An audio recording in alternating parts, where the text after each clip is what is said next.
Not everyone in uniform understands the rules, and sometimes that lack of understanding is dangerous.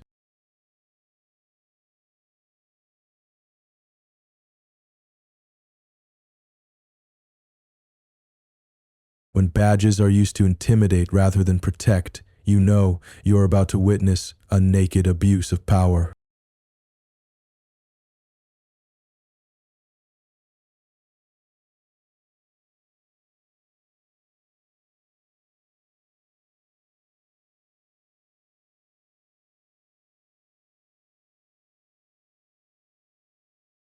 A man went into the store for help, but instead of getting help, he ended up with blood on his face and his hands in handcuffs. What really happened in Corpus Christi?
When you scream, "I can't breathe," and the response is a growl and a pin to the ground, is that rescue or the beginning of an illegal restraint?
a Department of Defense badge, a panicked man, and a punch to the face, all in the middle of a plea for help.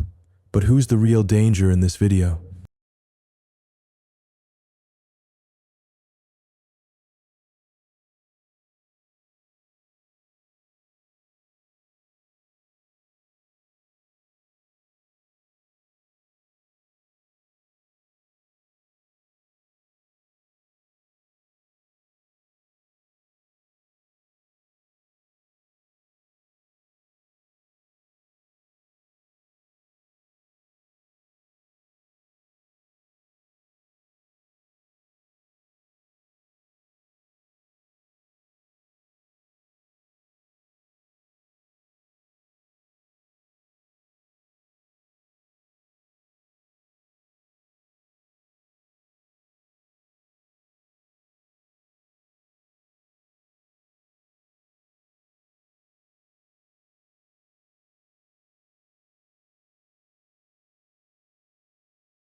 From the question, "Am I being held?" to the screams of, "They are killing me," they ignored all his expressions and just believed that what they did was right.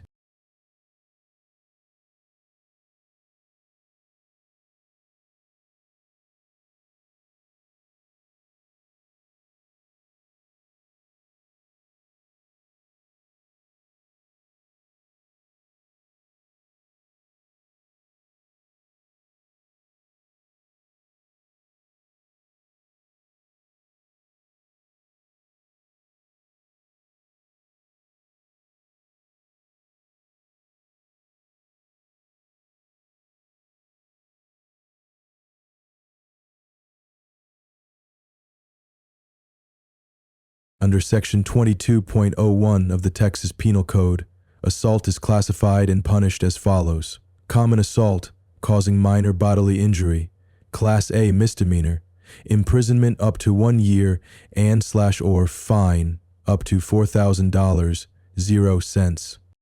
No immediate medical intervention was given despite the suspect's request to be taken to hospital. The reason for the arrest was unconvincing, and the escalation of the situation may have been due to the police's own violent response, which, instead of trying to calm and assess the suspect's mental health, was overly emotional. Next, a citizen walks into an unfenced parking lot, raises his camera, and within minutes he is surrounded by police.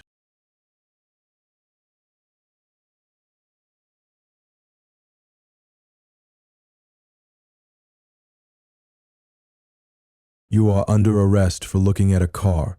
What makes taking photos of an official vehicle questionable behavior?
A civics test quickly turns into a test of legal knowledge, and it looks like the police are failing.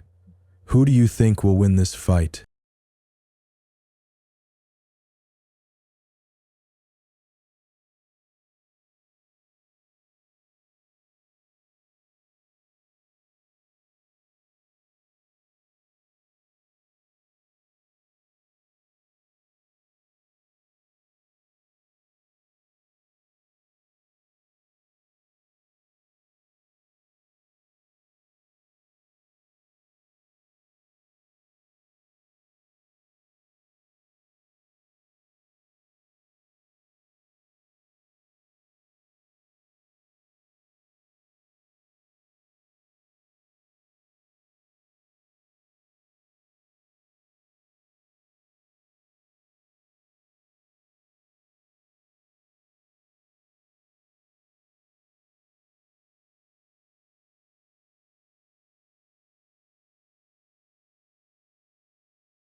The person who filmed the video cited Supreme Court precedent, state statute, and was still held without charge.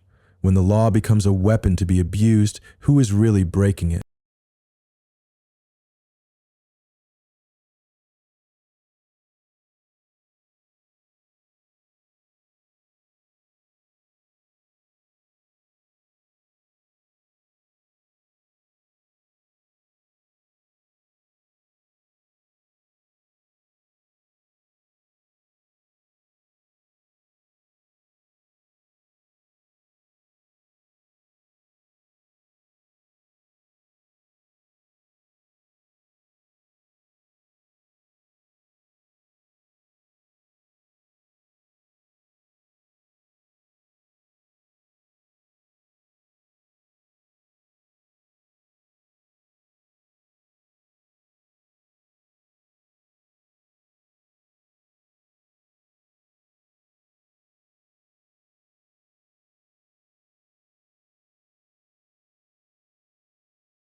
A seemingly trivial encounter that exposes major flaws in legal awareness, in power abused, and in how a legal act can be turned into an excuse for intimidation.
The people were released without charge, reinforcing his argument that the detentions were unjustified and abusive and intimidating. He asserted that the police did not understand the law, tried to force people to comply without legal basis, and had embarrassed themselves through their arbitrary actions. So after 20 minutes of roundabout reasoning, the only thing that was captured was the legal understanding of the people in uniform. Next up is the story of a man whose home was raided and violated by police in Seeps not just once, but 8 times.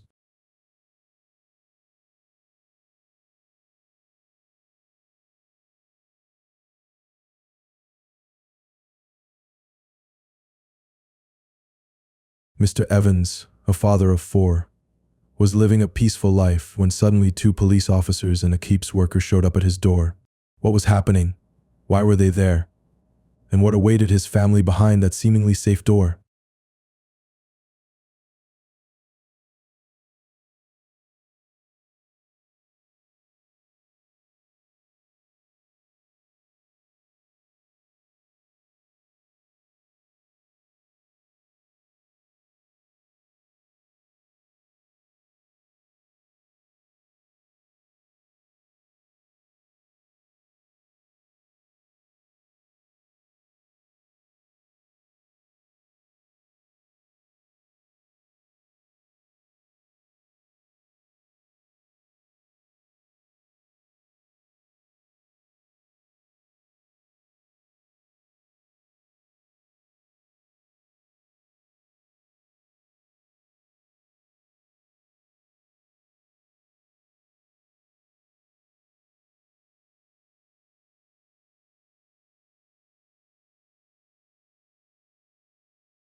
What seemed like a routine encounter quickly turned into something else. Within minutes, the masks came off. As Mr. Evans firmly stood his ground and defended his rights, the officers had a different idea.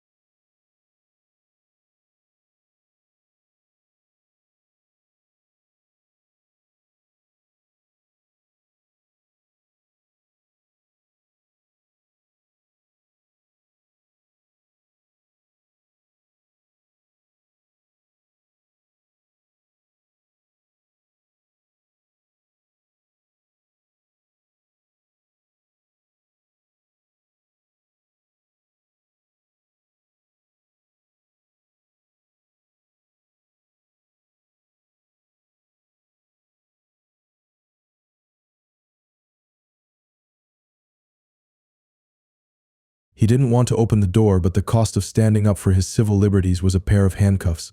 Reluctantly, Mr. Evans became an unwilling tour guide to his own home.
After searching the house thoroughly and finding no signs of danger or neglect, the officers slowly realized the anonymous call wasn't made to protect a child.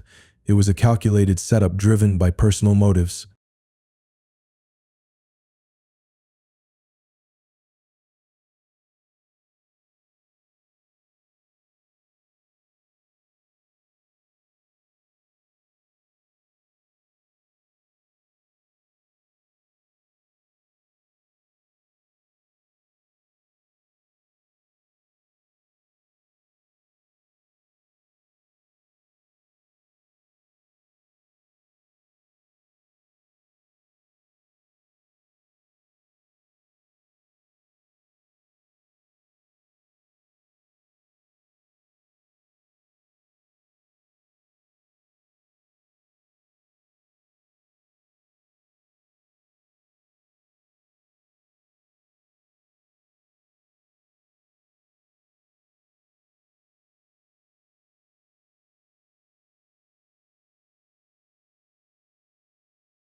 This wasn't an isolated incident.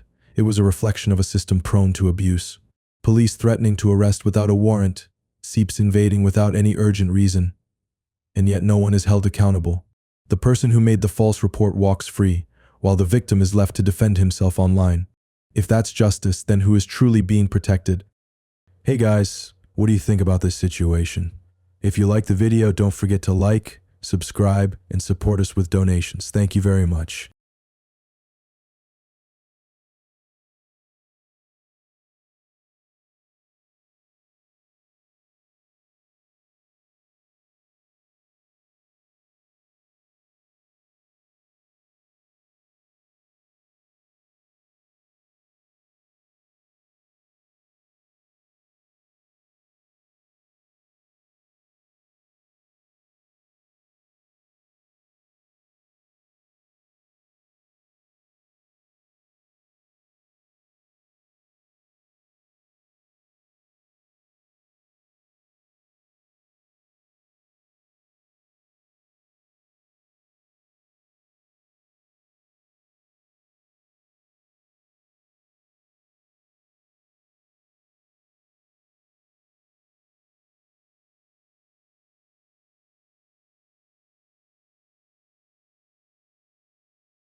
During his recording, officers from the Greer Police Department approached Valentine, questioning his purpose and requesting identification.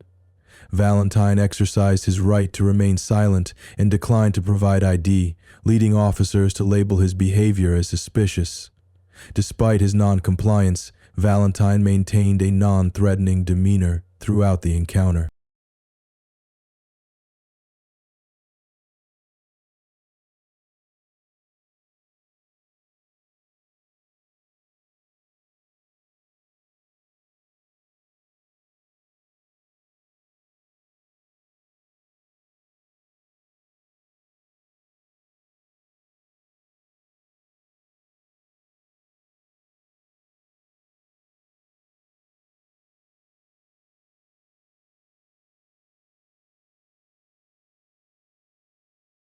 The officers, gripped by paranoia, detained Valentine under the flimsy pretense of security, an overreach of power that disregards basic rights. Legal experts rightly criticize this move, as South Carolina has no stop and identify law, making this detention legally dubious. Harassing someone for recording in public is not just unjustified, it's a chilling attack on civil liberties.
Valentine was subsequently arrested and charged with interfering with police operations. The city attorney, John Duggan, later stated that Valentine intended to provoke a reaction from law enforcement to create controversial content for his YouTube channel, First Amendment Audit. Duggan emphasized that, given the contemporary security climate, the officers' actions were justified to ensure community safety.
This incident is a chilling reminder of how law enforcement often oversteps its bounds, trampling on constitutional rights under the guise of public safety.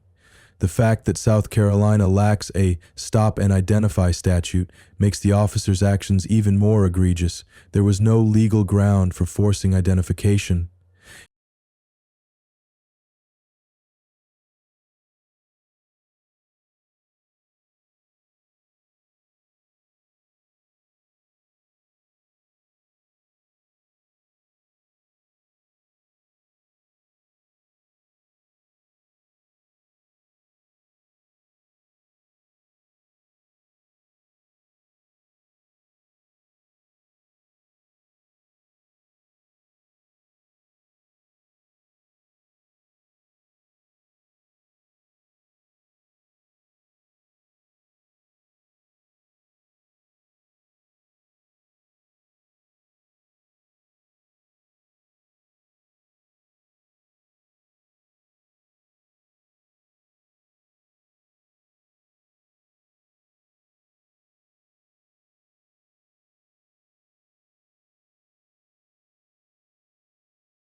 From a legal standpoint, the officer's actions raised questions regarding the Fourth Amendment, which protects against unreasonable searches and seizures. Detaining an individual without reasonable suspicion of a crime may constitute a violation of this constitutional protection. Furthermore, charging Valentine with interfering with police duties for merely recording in a public space challenges the boundaries of lawful police authority. In South Carolina, the law permits individuals to record police officers performing their duties in public spaces, provided they do not interfere with official activities. This right is supported by the First Amendment, which safeguards freedom of speech and press. Legal experts advise that while officers can approach and question individuals, they cannot detain or arrest someone solely for refusing to provide identification in the absence of reasonable suspicion of a crime. This video reveals a troubling incident highlighting the need for reform in law enforcement practices. This encounter reflects a troubling abuse of power and a disregard for constitutional rights. Officer Malone's failure to clarify legal grounds exposes a lack of accountability and professionalism. Such actions damage public trust and highlight the need for reform in law enforcement practices. How can citizens trust the police if their rights are ignored?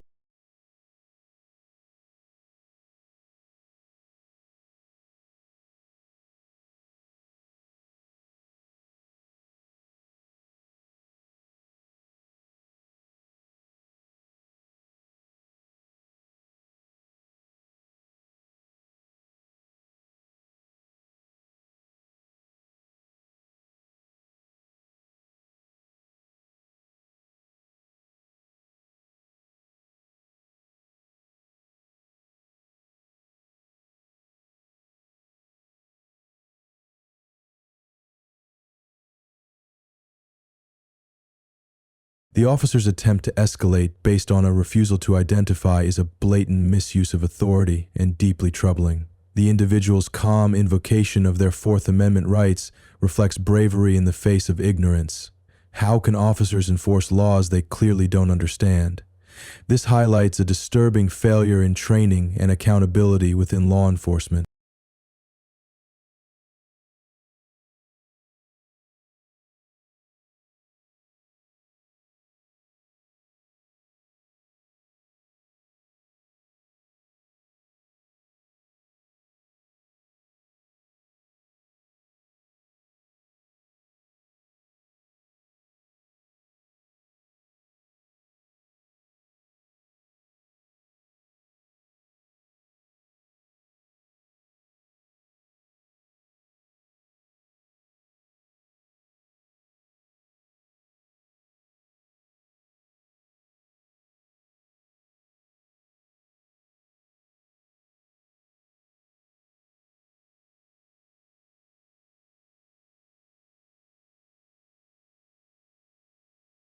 Officer Malone's insistence on obtaining identification without a valid reason was a violation of the individual's Fourth Amendment rights. The Fourth Amendment guarantees protection against unwarranted searches and seizures, and demanding identification without reasonable suspicion of a crime constitutes a violation of this right.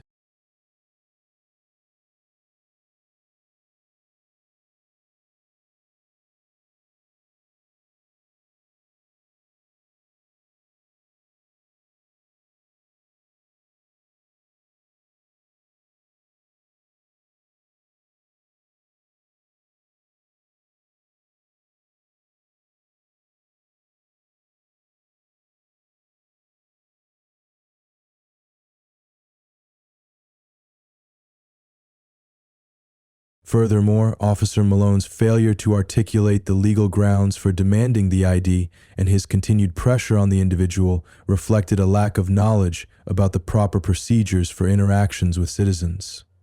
Police officers are required to understand the limits of their authority, and this misunderstanding created an uncomfortable and potentially unlawful situation for the civilian.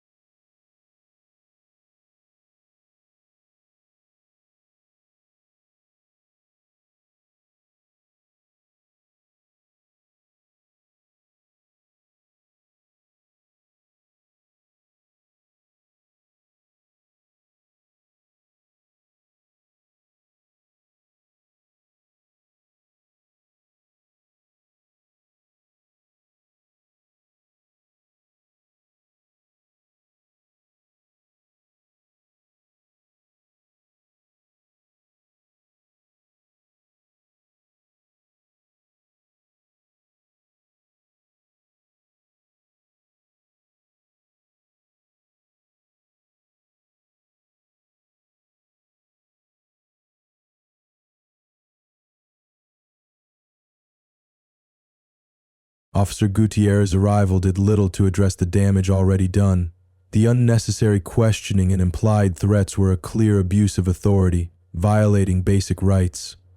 How can officers act with such impunity without facing consequences?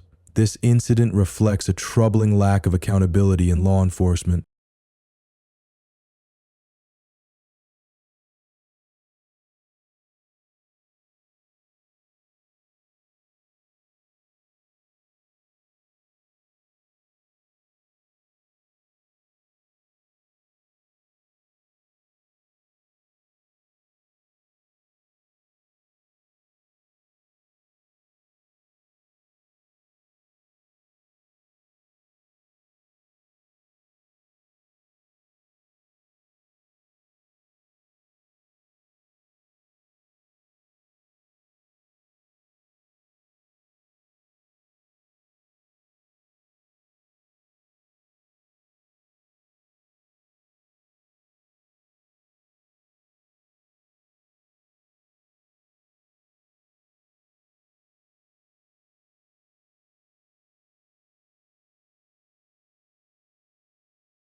Internal police reviews often lack transparency, allowing officers to evade real accountability for violating rights.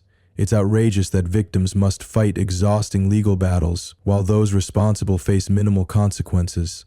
This failure to enforce standards fuels public distrust and perpetuates injustice.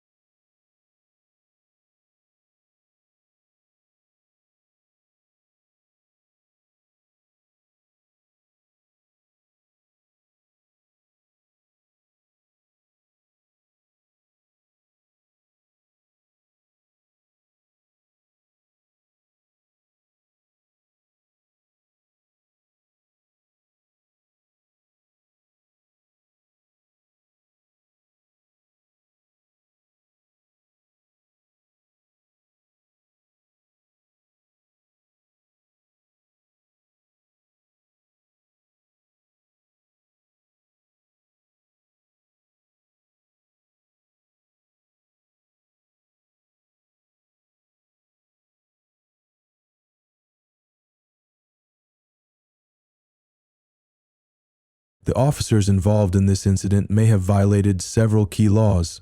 The Fourth Amendment of the U.S. Constitution protects individuals from unreasonable searches and seizures, requiring police to have probable cause or a warrant for detention or search.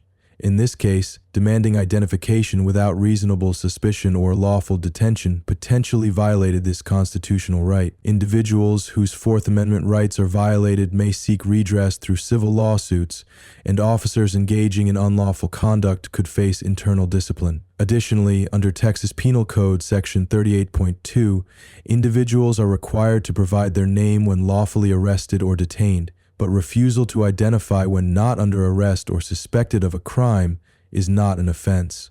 The officers misapplied this law, overstepping their authority. Lastly, Texas Government Code Section 411.207 mandates identification in certain circumstances, like when driving, but here, the demand was unjustified as no crime was committed or suspected, making the officers' actions legally questionable. This video captures a disturbing incident of police misconduct, raising serious concerns about accountability and public trust. The Yuma Police's intrusion on private property, citing child abuse calls, shows a blatant disregard for rights and due process. Their failure to investigate thoroughly and their callous actions are deeply unsettling and unacceptable. How can law enforcement be trusted with such reckless behavior? This incident reflects a worrying lack of accountability and respect for the public they serve.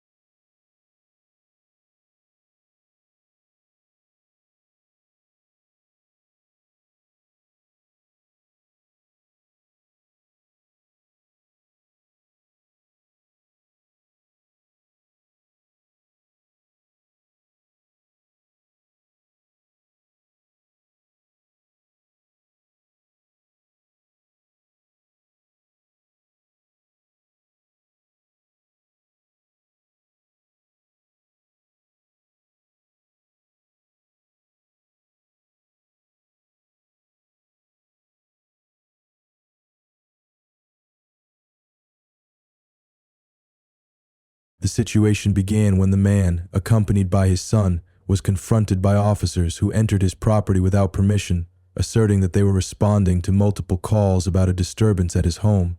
According to the transcript of the interaction, the police officers claimed they had received reports of screaming and suspected child abuse.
The man's frustration grew as he questioned the late yet aggressive response of the police, their actions reeking of intimidation. He viewed their demand for identification as an abuse of authority, leaving him humiliated and angry. Was this invasive behavior justified in any way? The encounter left him feeling unfairly targeted and deeply mistrustful of the system.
The officers claimed they were just doing their job, but their actions raised serious concerns about overreach.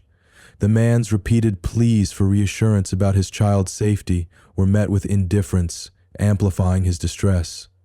How could law enforcement justify ignoring his basic rights while refusing his request for a higher rank?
The police officers, however, justified their actions by stating that they had probable cause based on the multiple reports they had received, which described a potential child in distress. This scenario, which is often used as a basis for intervention, had the officers entering the man's home without a warrant or clear evidence of wrongdoing.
Following the interaction, the man was not arrested or detained.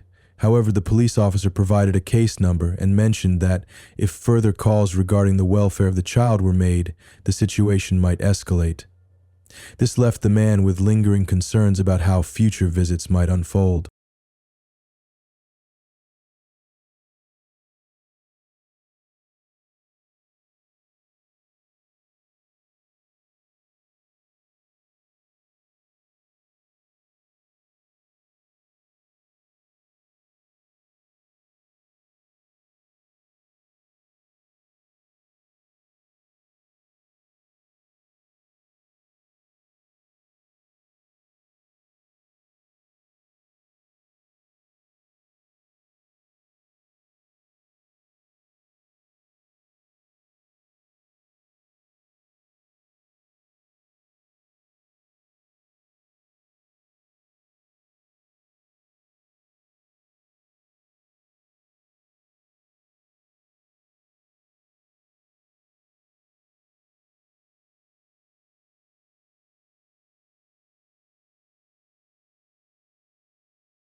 In situations like these, the law provides a legal framework to address violations of rights. If the man chooses to pursue legal action, he can file a complaint against the officers or the department, seeking a review of the conduct that occurred.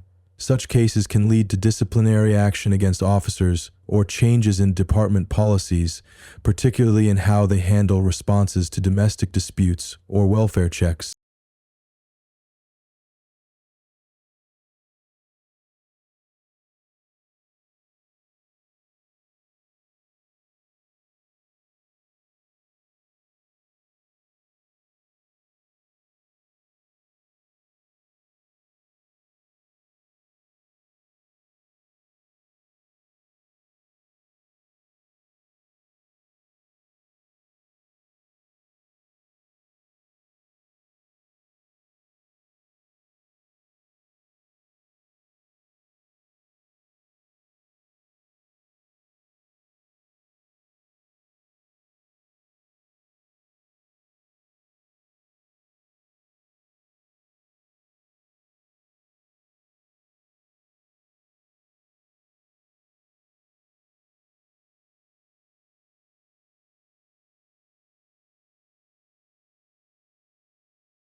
primary law violated in this case is the Fourth Amendment, which prohibits unreasonable searches and seizures. Specifically, the officers failed to demonstrate sufficient cause to enter the man's property.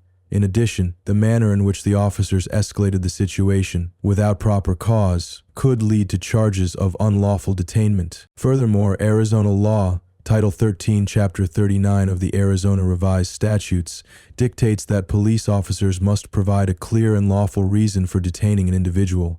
Under the state's Stop and Identify law, officers must have reasonable suspicion of criminal activity to demand identification from an individual. The failure to establish such reasonable suspicion in this case suggests that the officers' actions may have been in violation of Arizona's legal standards regarding detainment. The penalties for violating an individual's Fourth Amendment rights can vary from civil suits for damages to potential criminal liability if the officer's conduct is found to be willful and unlawful. In the case of unlawful detainment, penalties can include compensation for any harm caused, as well as possible disciplinary action within the police department. Upon arriving at the scene, officers found a man, identified as Smith, attempting to escape by climbing through a first-floor window.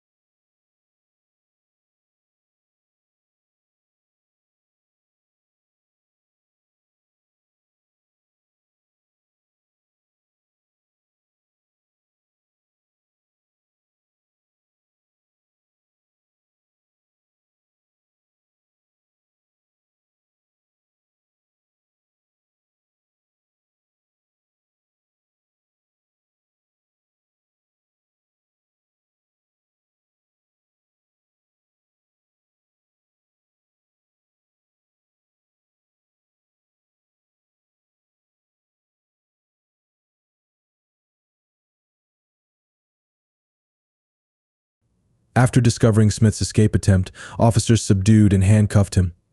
However, shortly after being restrained, Smith began to exhibit clear signs of physical distress. He complained of difficulty breathing, prompting the police to closely monitor his condition while in custody.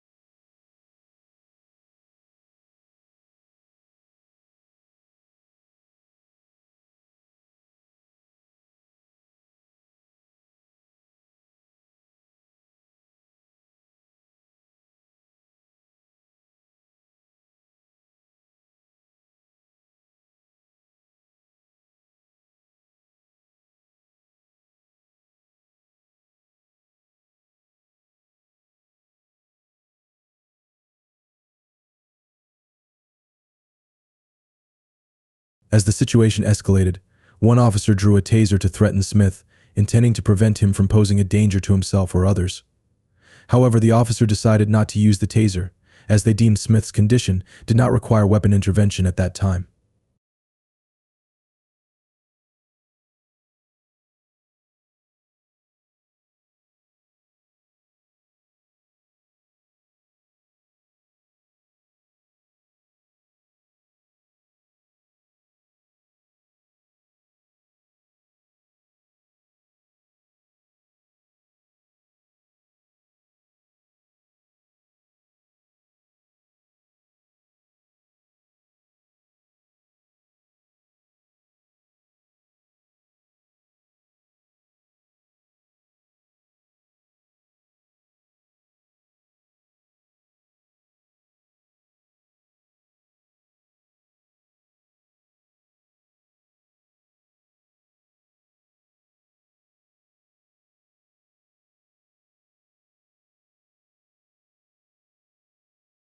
As Smith's condition continued to deteriorate, officers suspected he might have used narcotics. They then decided to administer Narcan, a drug used to counteract opioid overdoses, in an attempt to save his life. This was part of a prompt life-saving effort to improve his health condition.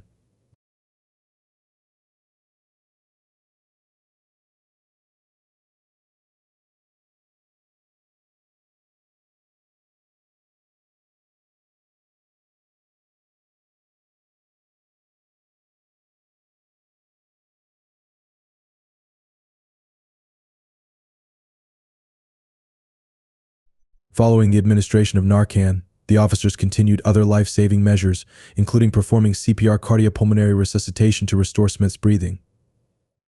While these actions were being carried out, the officers continuously monitored his health as they waited for professional medical assistance to arrive.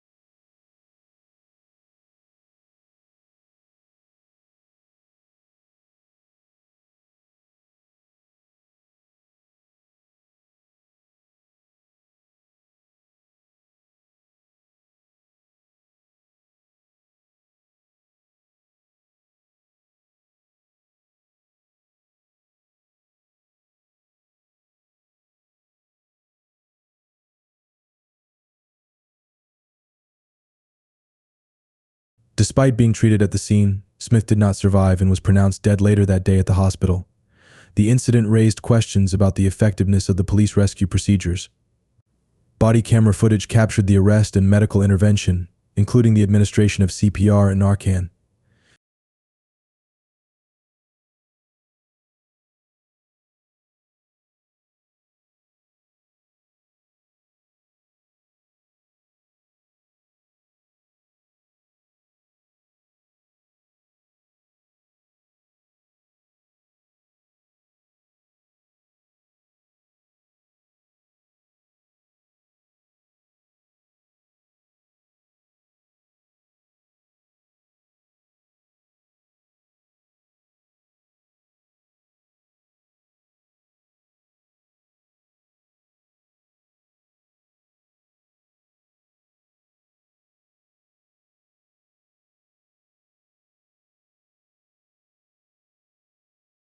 In reviewing the incident involving the Troy Police Department in Lansingburg, it is essential to understand the legal framework governing police conduct, as the video and transcript suggest potential violations of both state and federal laws protecting individuals in custody, under the Fourth Amendment of the U.S. Constitution, which protects against unreasonable searches and seizures, excessive force during an arrest.